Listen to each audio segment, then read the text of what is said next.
Hello, everybody, and welcome to week 2 of economics.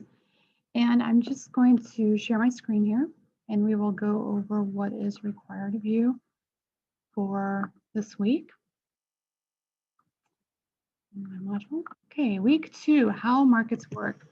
Let's look at the overview and to-do list. All right. This is going to be the majority of your introduction to supply and demand and price ceilings, price floors, luxury taxes. So you have a list. Your objectives are going to be what entails a competitive market. You're going to explore how supply and demand create the guidelines for the price of a good and the quantity sold. You will understand the effects of government policies that place a ceiling on prices. Explain how a tax on a good affects the price of the good and the quantity sold, and then learn how the burden of a tax is split between buyers and sellers. So you have 2 topics this week and 3 assignments plus an evaluation. Topic 2.1, this is the market forces of supply and demand. There are a lot of nice materials held here.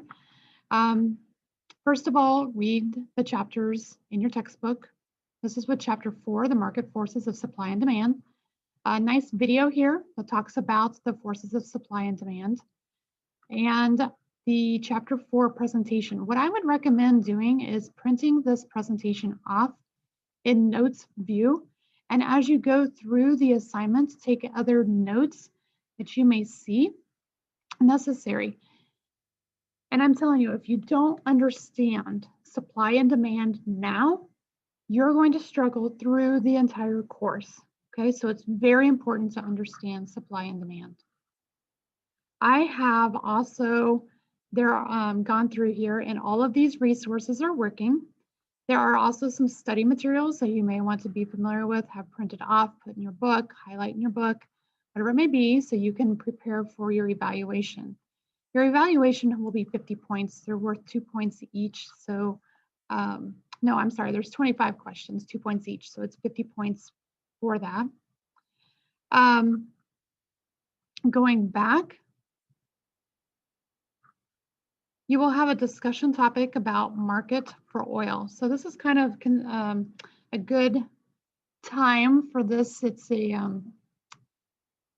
we've seen with cold weather, we have seen the grids go down. We have lost power. At one point in time, Texas was out of power for a long period of time. So this is kind of something that everybody can relate to. And the prompt is, many changes can affect the market for oil.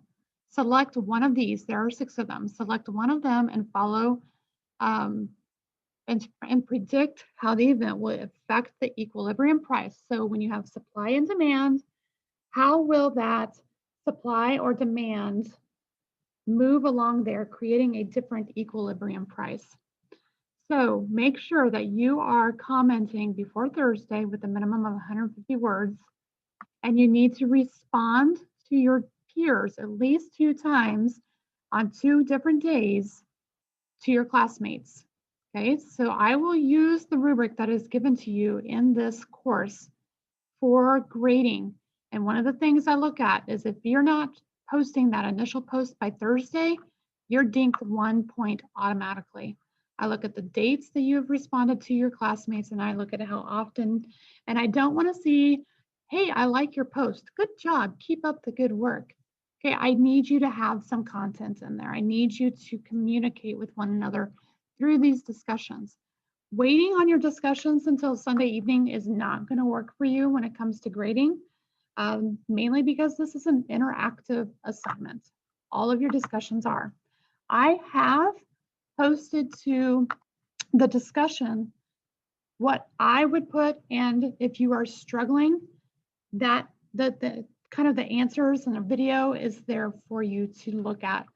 And that will then help with your follow-up with your classmates, I hope.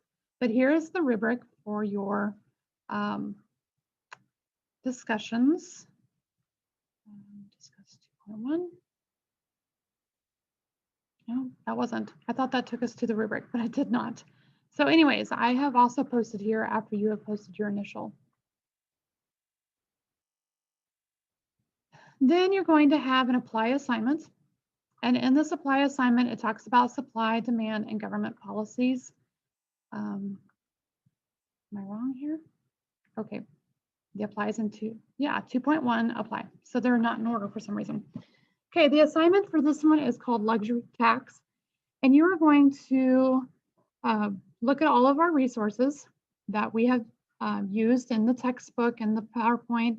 It did have a link here, but it didn't link correctly anymore. But basically, I think you can still figure this out by Googling and using other resources. Make sure that you reference your resources as well. And these are the pros and the cons of luxury taxes.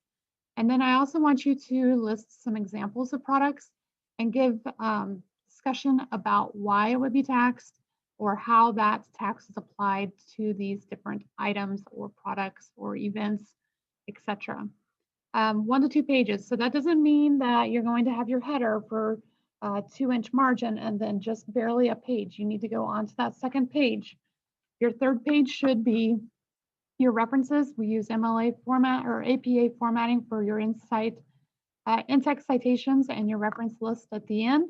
Make sure that you are filing this as well in this convention. And again, this is worth 50 points. Here's the rubric, it's down below. I didn't scroll down far enough. So this is what I use when I am grading. So make sure that you have met those criteria. Okay, 2.2 discussion is about price ceiling and price floors. You're going to define each of these, give examples of each of these, and which concept, ceiling or floor, leads to a shortage and which leads to a surplus. And then give me a discussion about that, because if you just define and tell me which concept, that's not going to give you 150 words. So make sure that you're elaborating there. I have my content here. So you won't be able to see my content until you actually do your post. Okay, and lastly, your evaluation. You will then use your notes, use your book to do your week 2 graded quiz. There are 25 questions. They're each worth 2 points each. Okay, I think that's everything. I did post, where did I post that at? Topic 2, I didn't click in here. Topic 2.2, this is just your content. You're going to read chapter 6 about supply, demand, and government policies. Who pays tax video is here. I have also put a video, it's a crash course about supply and demand. This is a really good video that I recommend watching. I show this to all of my students and it seems to help with them understand in more layman terms. And with that is a really good study guide for you to complete. It's a PDF form, so you can open it in DocHub or you can open it in Kami. And this is just, if you go past the teacher instructions, this is just a study guide, basically, that you can fill in. There are several different options for you to complete this. There are just fill in the blanks. Then there's another form here, fill in the blanks. Down below, there are some other questions. Some of these will repeat though, obviously. It's just different ways that I can give this to my students. So whatever your learning style is, this will have the content for you. Then down below, this isn't a quiz or anything like that. It's just the answer key so that you're able to go out and find those answers to see, quiz yourself. I would do this before you take the evaluation for certain. A lot of this you may see on there. So this is a really cool exercise that you can do to help prepare. And again, that crash course puts things in layman's terms.